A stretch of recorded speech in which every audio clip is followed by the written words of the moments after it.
Hello and जय Shri Ram Panchal studies में आप लोगों का स्वागत है। जी हाँ, 24 फरवरी 2025 के दिन कक्षा 8वीं वार्षिक परीक्षा 2025 का पूरा पेपर लीक हो चुका। जी हाँ, राज्य शिक्षा केंद्र मध्य प्रदेश भोपाल द्वारा वार्षिक परीक्षा सत्र 2024-25 में विषय हिंदी प्रथम भाषा का पेपर आप लोगों के लिए लेकर आ गया हूँ। तो पूरा पेपर हल करके बताएंगे, वीडियो को आखिरी तक देखिएगा और लाइक कर दीजिएगा। ठीक है, 60 अंक का होने वाला पूर्णांक और पहला प्रश्न पूछा है बहुविकल्पीय प्रश्न, सतपुड़ा का जंगल कहाँ स्थित है? इसका उत्तर हो जाएगा मध्य प्रदेश। अगले में है नव नव के नव विहग वृंद को पंक्ति में कौन सा अलंकार है? क्योंकि न न शब्द बार बार आ रहा है इसलिए इसमें अनुप्रास अलंकार हो जाएगा। अगले में पूछा है सत्याग्रह शब्द में संधि विच्छेद है सत्य धन आग्रह। इसके बाद अगले में पूछा है यहाँ पर बाबा भारती के खड़क सिंह ने रोका, इसमें आपको अपाहिज बनकर लिख लेना है। पांचवें में पूछा है रानी लक्ष्मीबाई बचपन से ही सीख गई थी, क्या सीख गई थी?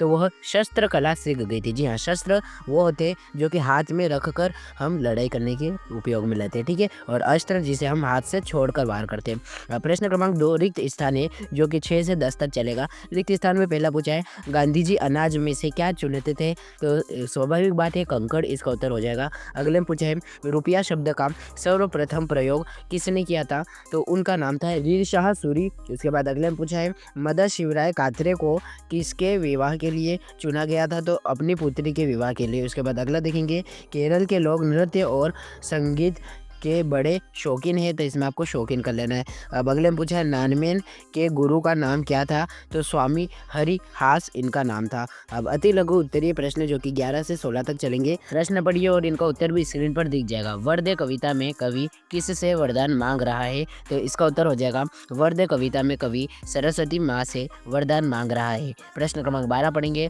राम बाली के सामने आकर क्यों नहीं लड़ा? तो सिंपल सा उत्तर हो जाएगा क्योंकि उससे युद्ध जो भी करेगा उसकी आदि शक्ति बाली को मिल जाए, ऐसा वरदान उसे प्राप्त था। 13वें में पूछा है सालिम अली ने कौन से पक्षी की खोज निकाला? तो सालिम अली ने जो है वन्य डब्बे उल्लू को खोज उछाला। ठीक है, इसका नाम आपको याद रखना है। गीता में कुल कितने श्लोक है? तो उसमें 700 श्लोक है। ठीक है, और अध्याय कितने हैं? तो 18।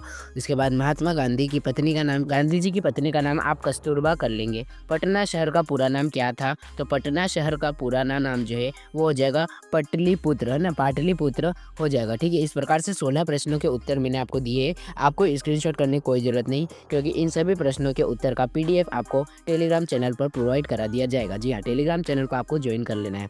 लघु उत्तरीय प्रश्न क्रमांक 17 से 22 तक चलेंगे। लता जी को समूचे राष्ट्र की गायिका क्यों कहा जाता था? 3 अंक का प्रश्न है, बिल्कुल भी छोड़कर नहीं आएंगे, काफ़ी सरल प्रश्न है। उन्होंने दशकों तक अपनी मधुर आवाज़ से भारतीय संगीत जगत में योगदान दिया। उनकी गायकी संपूर्ण भारत के लोगों के हृदय को छू जाती थी। ठीक है, ये इसका उत्तर हो जाएगा। स्क्रीन पर दिख रहा है रैदास की भक्ति किस भाव की थी और उदाहरण देकर बताओ। ठीक है, तो प्रभु जी तुम चंदन हम पानी, इस उदाहरण से आपको क्या पता चल रहा है कि वह निराकार रूप में प्रभु को मानते थे ना, यानी कि वो ना तो राम को मानते थे ना कृष्ण को, वो मानते थे कि भगवान निराकार है।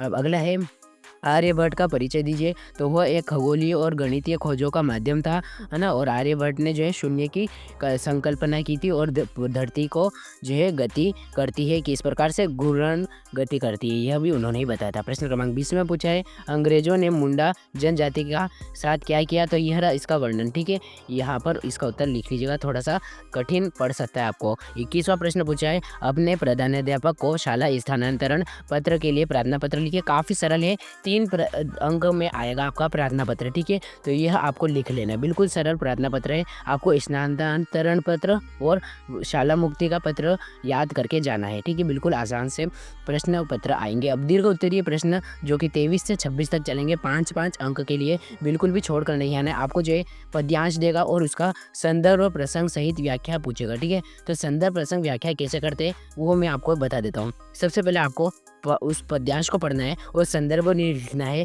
कि वह किस पाठ से लिया गया है, प्रसंग में लिखना है उसका प्रसंग क्या है, और व्याख्या में आपको पूरी व्याख्या कर डालनी है। प्रश्न क्रमांक 25वां जो है यह भी आपका जो है संदर्भ प्रसंग है, लेकिन यह गद्यांश में से। ठीक है, तो 25वां आपको एक अपठित गद्यांश मिलेगा जिसमें से प्रश्न पड़ेगा ना, तो आपको जो है अच्छे से गद्यांश पढ़ना और इनका उत्तर लिखना। ठीक है, सबसे पहले तो इसका शीर्षक पूछ रहा है, तो शीर्षक इसका हो जाएगा समय, है ना, आपको अच्छे से पढ़ना है। उसके बाद कुछ प्रश्न उत्तर है, जैसे कौन सा व्यक्ति श्रेष्ठ नागरिक बन सकता है, तो यहाँ पर मैं जो है आपको निशान लगाकर बता देता हूँ, ये इसका उत्तर हो जाएगा। और तीसरे का उत्तर यहाँ से यहाँ तक निशान लगा दिया, यह उत्तर हो जाएगा। प्रश्न क्रमांक 26 जो कि आपका आखिरी है, इसमें आपको एक निबंध लिखना है 5 अंक के लिए। कोई महापुरुष, मेरी प्रिय पुस्तक या मेरा विद्यालय। ठीक है, तो मेरा विद्यालय लगभग सभी बच्चों को याद है, तो इसमें आपको जो है 10 लाइन आपके मन से लिख लेनी है ना। तो इसमें आपको जो है बिल्कुल भी दिक्कत नहीं आएगी। महापुरुष में आप गांधी जी का याद कर सकते हो, प्रिय पुस्तक आपको जो है छोड़ देना है। ठीक है, इस प्रकार से आपको यह प्रश्न पत्र मैंने पूरा हल करके बताया है, अच्छे से याद करके जाइएगा। इसके अलावा हमने जो सेट बी भी डाला है चैनल पर,